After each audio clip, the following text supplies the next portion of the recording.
So I want to talk about culture as activism, because essentially that's what I do, kind of put together all in all. So lately I've been exploring a subject of happiness as a part of an exhibition and event program at Kaunas Artist House that was mentioned where I work.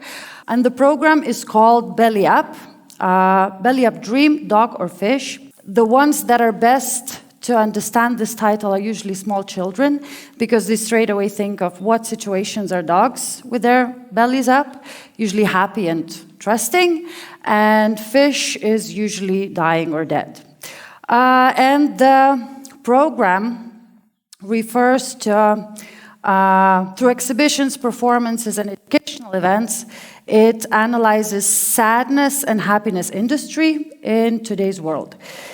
And yeah, today's world as a rather schizophrenic world, where news about war, genocide, natural and human-caused disasters alternate with ads of healthy living, personal development, as if all you need to do is to drink more water, meditate, book an expensive retreat led by pseudoscientists or pseudopsychologists, and all will be fine.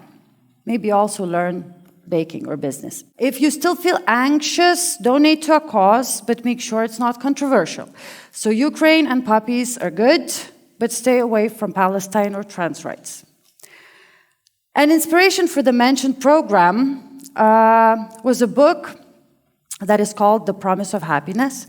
It's a book by a feminist scholar, Sarah Ahmed, and the author suggests that we inherit a recipe of happiness, a set of unwritten rules that tell us what to do in order to be happy, to reach happiness. And obviously you have to follow certain norms. So we have gender norms that all of us are probably very well aware. It tells how to be a correct man and a correct woman, and of course, nothing in between or not too much in between. Sexuality norms keep us heterosexual and monogamous. Age norms enforce hierarchy where young people are expected to study, listen to teachers and parents, be grateful, very important. People my age, to have a husband, children, to have a job, to pay taxes, and so on and so forth. If you don't follow these rules, and yeah, some of us never do, some of us don't agree with them, some of us just can't fit in them, society, and that can be parents, teachers, politicians, a person on the street, your friends, they try to bring you to the right path. And how that's done, it can take many forms. And yeah, a gentle form can be a mother asking, so maybe it's time for you to have a boyfriend. When are you going to introduce me to your significant other? Or a father inviting a son to go fishing because he's not manly enough and, likes to watch RuPaul Drag Race and not fight on streets or whatever is the correct manly. These can be very gentle and almost sort of fun ways where the norms kind of approaches, but then the other side of it are hate crimes when someone is attacked or battered because of their gender expression, because they went to a wrong bathroom, because they're not perceived cis, they're not perceived straight, they're not white enough, and so on and so forth. These, uncomparable as they are things, they are how norms are enforced. And what if you do follow them or try to follow them? You do everything by the book as much as possible and still don't feel happy.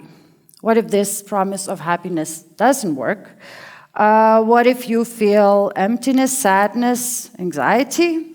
What if you are aware of violence, discrimination, wars, the climate crisis? What if you suffer from bullying, depression? What if you feel rejected? What if this recipe doesn't work? As with all recipes, If you use a recipe, you bake a cake, the cake is inedible, it turned shit. I don't know if I can swear. You'll edit that out.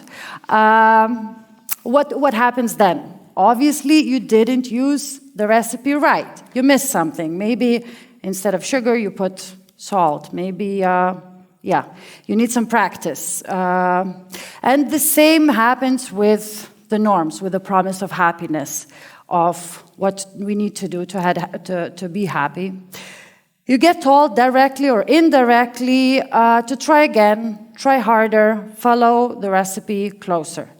And that's why when statistics show that queer people are more likely to commit suicide, we are told that queerness makes them mad and not the discrimination they experience.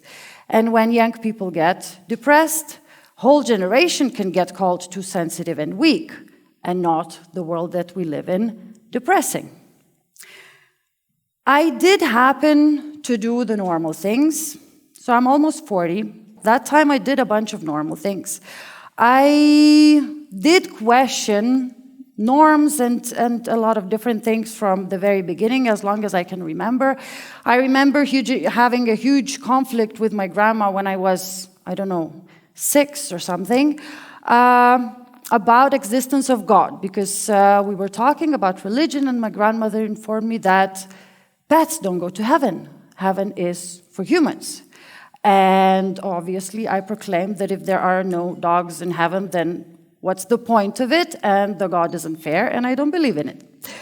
And then, in school, I used to argue with teachers.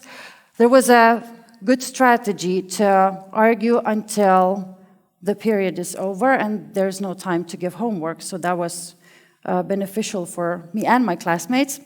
Like most, I finished school, got into university, studied art, finished, got married. My family started asking questions about babies that I always knew I didn't want. And I realized that the next normal step is children, and the rest of my life with my husband, my first love, who I married as a shared adventure, but never had an idea till death do us part. Didn't want any of that. And I also didn't want 8-to-5 job or painting pictures to sell. I decided that art and culture doesn't do enough for the society and is thus useless, so I went looking for something that wasn't. I studied abroad, became a teacher, a social worker, worked with sons of gangsters and teenage girls that experienced things I would say I don't wish to my enemies, but I do wish them to the perpetrators. I traveled and worked in Europe, Asia, South America, and Africa, got my master's degree in gender studies, and finally came back to Lithuania. Meanwhile, I divorced my husband, came out as queer in my 30s, and started looking for a community of people who wanted to make an impact. I was very fortunate to found such community.